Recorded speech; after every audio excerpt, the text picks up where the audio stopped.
Hello dear students.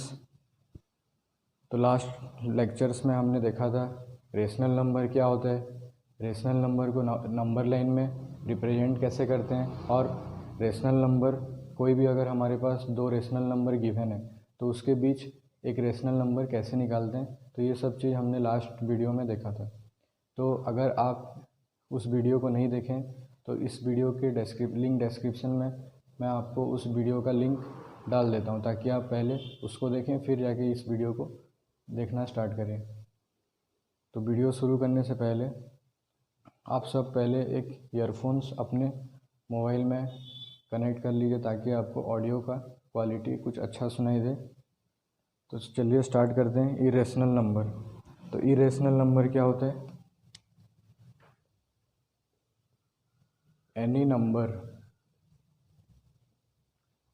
any number which cannot be expressed in the form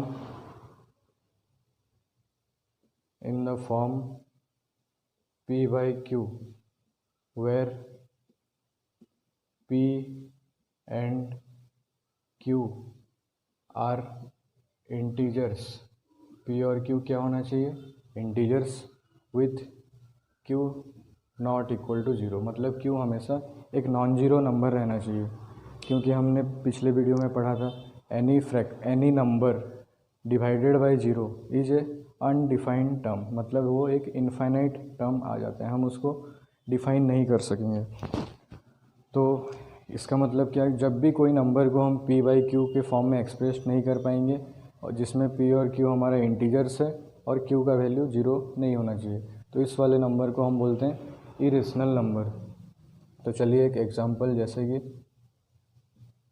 1.7314 dot dot dot, या फिर पाई, आप जानते हैं पाई का वैल्यू 3.14321 डॉट डॉट डॉट। तो इस टाइप वाले नंबर जो कि ऐसे टर्मिनेट नहीं होता होगा, मतलब चलता जाएगा, इस टाइप के नंबर को हम बोलते हैं इरेशनल नंबर्स। तो समझ में आया। और सारे स्क्वायर रूट वाला नंबर, √2, √3, √5 एट्सेट्रा, तो ये सब नंबर्स को हम बोलते हैं इरेशनल नंबर। जब भी आप 8th क्लास में लॉन्ग डिवीज़न मेथड के फॉर्म में निकालें √2 का वैल्यू, √3 का वैल्यू, √5 का वैल्यू, तो आप एक बार चेक कर सकते हैं। तो √2 का वैल्यू यहाँ पे कभी भी आपका रिमाइंडर ज़ीरो नहीं आएगा।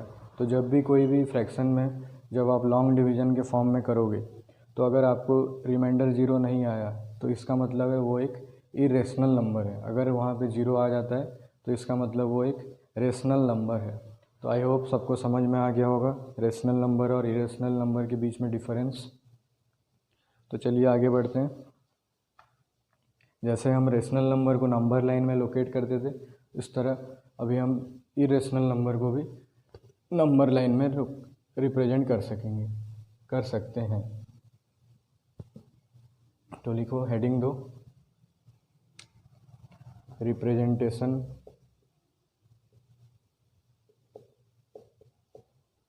On number line.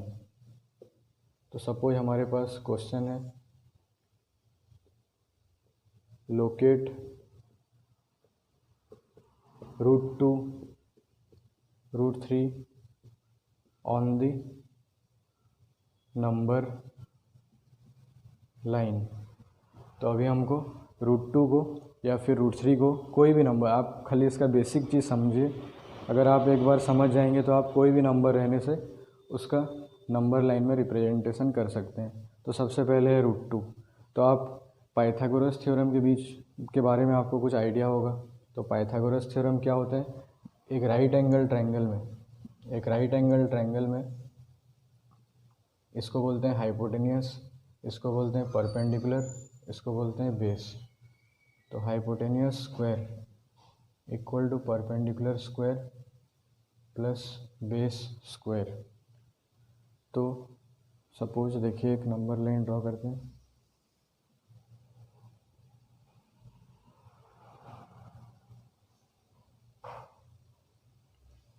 तो यहाँ पे हमको √2 को नंबर लाइन में रिप्रेजेंट करना है। तो सबसे पहले 1 यूनिट मतलब एक आर्क लेते हैं 1 यूनिट का, फिर यहाँ पे एक परपेंडिकुलर ड्रॉ करेंगे, फिर यहाँ पे जितना हम 1 यूनिट लिए यहाँ भी उतना 1 यूनिट लेंगे, फिर इस वाले लाइन को इसके साथ जोड़ देंगे।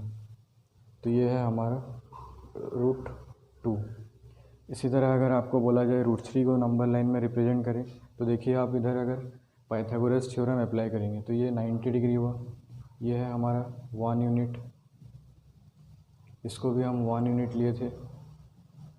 तो h² equal to perpendicular square that is 1 का square, base square that is 1 का square equal to 1 + 1 equal to 2। तो अगर h² का वैल्यू 2 होता है तो h का वैल्यू क्या होता है, √2।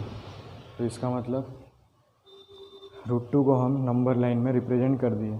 फिर आपको बोला है √3, तो √3 को आप गैस करिए कैसे होगा। यहीं पे हम क्या करेंगे, ये हमारा परपेंडिकुलर को बेस को अभी हम ले लेंगे √2 और परपेंडिकुलर को ले लेंगे 1 यूनिट। मतलब यहाँ से आपको एक 90 डिग्री ड्रॉ करना है। यहाँ पे 90 डिग्री ड्रॉ हुआ, फिर यहाँ पे जितना 1 यूनिट लिए थे यहाँ भी 1 यूनिट का एक आर्क कर लेंगे, फिर इसको इस वाले के साथ जोड़ देंगे। तो ये हमारा हो गया √3। तो समझ में आया, representation of rational number on the number line. फिर अगर आपको √5 बोलेगा तो √5 के लिए आपको बेस लेना पड़ेगा 2। तो कैसे पता चल रहा है कि मैं बेस 2 ले रहा हूँ, तो उससे देखिए यहाँ पे √2 के पहले वाला नियरेस्ट स्क्वायर नंबर कौन है, यस 1, तो 1 से 1 ही रखेंगे यहाँ पे हम लोग। फिर √5 से पहले एक परफेक्ट स्क्वायर कौन है, 2 का स्क्वायर दैट इज़ 4, तो √5 के लिए हम क्या करेंगे, 2 लेंगे। फिर अगर हमको बोला जाएगा √6 तो वहाँ भी वही प्रोसेस होगा। √10 अगर बोला जाएगा तो यहाँ पे बेस लेंगे 3 यूनिट्स। तो समझ में आया। फिर होता है finding two irrational numbers between any 2 irrational numbers. तो ये भी एक इजी चीज़ है, आसान चीज़। Suppose find 5 rational numbers between 1/7 and 2/7। तो इसके लिए आप क्या करेंगे, 1/7 को लॉन्ग डिवीज़न के फॉर्म में पहले डिवाइड कर देंगे। तो शायद 1/7 को जब आप डिवाइड करेंगे तो ये कितना आएगा, 0.14 कुछ भी समथिंग आएगा। तो सपोज 0.14 लेट 2 ऐसे कुछ आता है। फिर जब हम 2/7 को डिवाइड करते हैं तो सपोज 0.284 ... ऐसे आता है। तो इस दो नंबर के बीच में हमको कुछ 5 नंबर लिख देना है। तो आप अपने मन से 0.143 ... 0.144 ... वैसे 0.155 ... तो अपने हिसाब से आप पहले इसमें क्या करना रहता है, दोनों को डिवाइड करना रहता है लॉन्ग डिवीज़न फॉर्म में। फिर अपने हिसाब से 5-6 जितना आपको गिवन दिया रहेगा, मांगा रहेगा, आप अपने हिसाब से खुद लिख सकते हैं। इसमें कुछ वैसे प्रोसेस नहीं है। समझ में आया। तो ये था finding 2 rational numbers between any 2 rational numbers.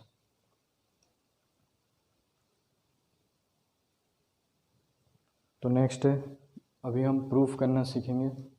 Suppose हमारे पास क्वेश्चन दिया रहेगा,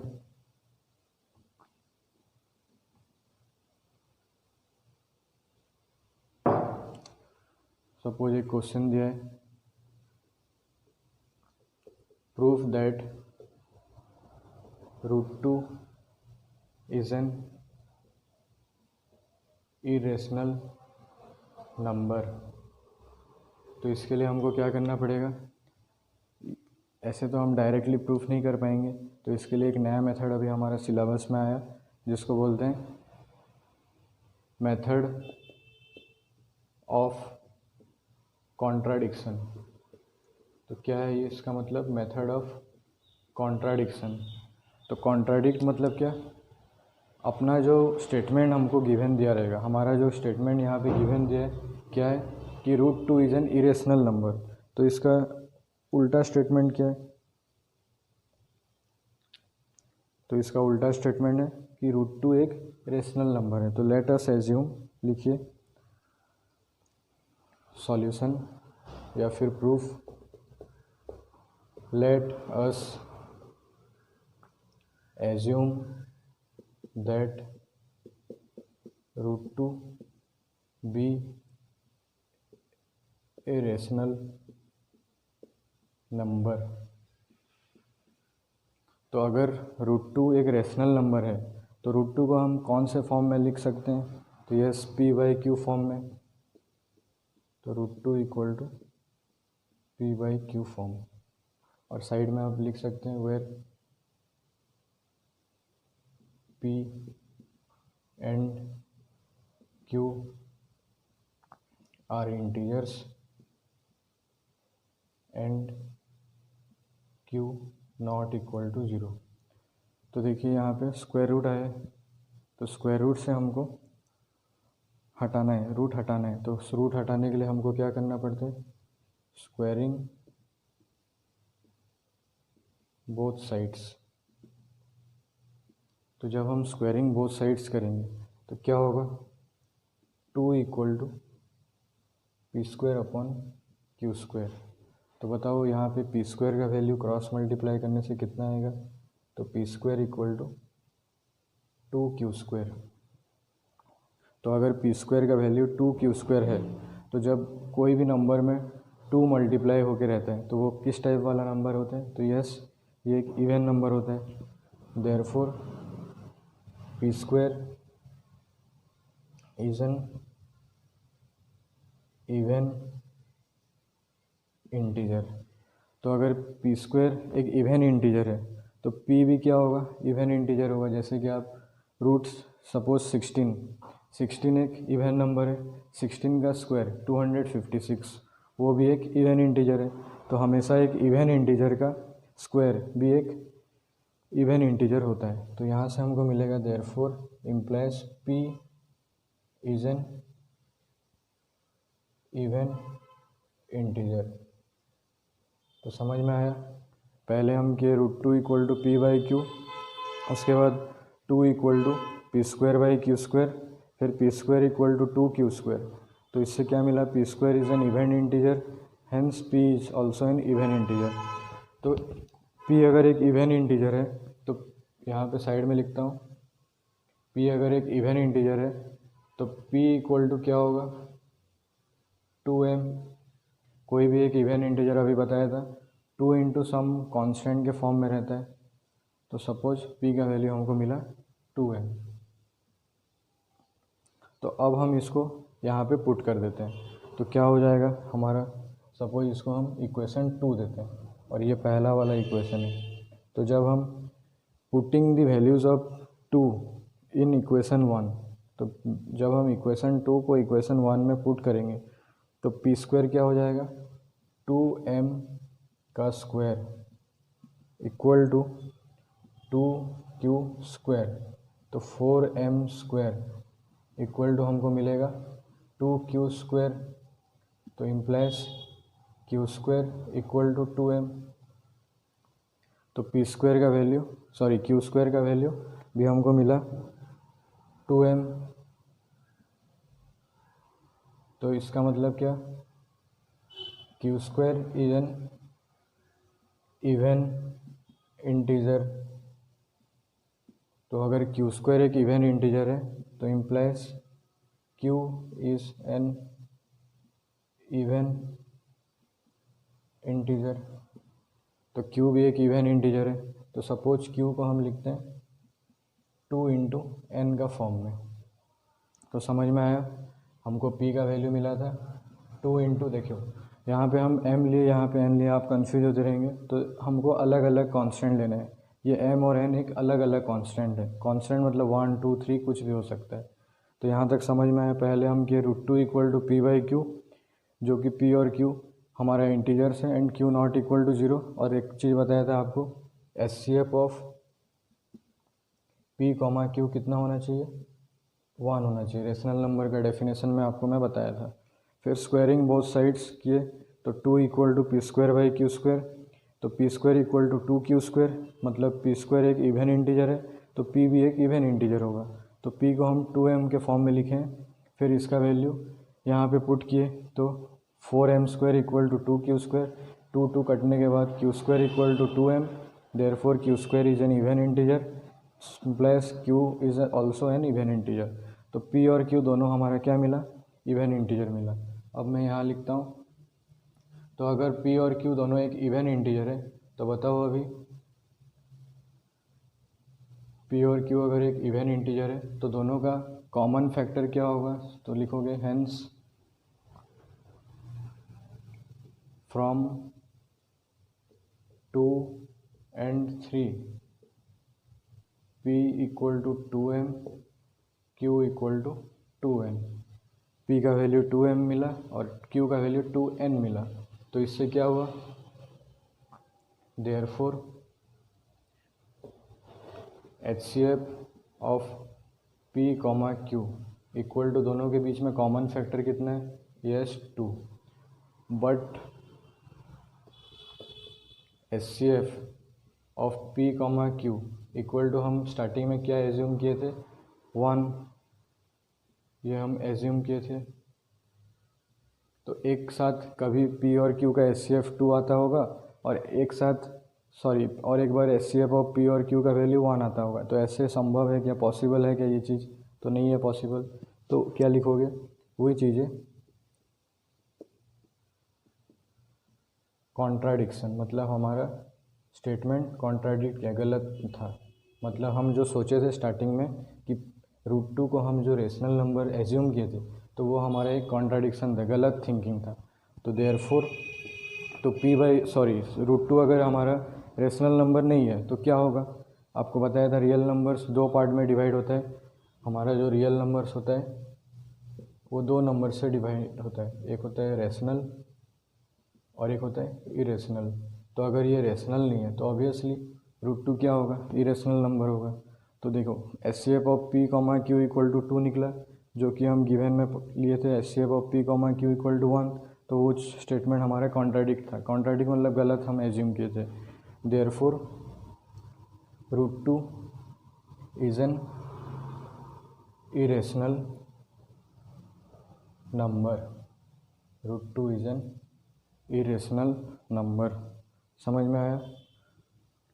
तो ये था रेशनल नंबर, ये इस लेक्चर में हमने बात किया इरेशनल नंबर क्या होता है, इरेशनल नंबर को नंबर लाइन में कैसे लोकेट करते हैं, फिर 2 या 3 इरेशनल नंबर, कोई 2 नंबर इरेशनल नंबर के बीच में कैसे निकालते हैं, फिर इरेशनलिटी कैसे प्रूफ करते हैं। ये 3 या 4 टॉपिक इस लेक्चर में हमने बात किया। तो आई होप ये चीज़ आपको समझ में आया हो और ये अपने बैचमेट्स के बीच में शेयर करिए ताकि सब कोई इसका लाभ उठा सके। Thank you.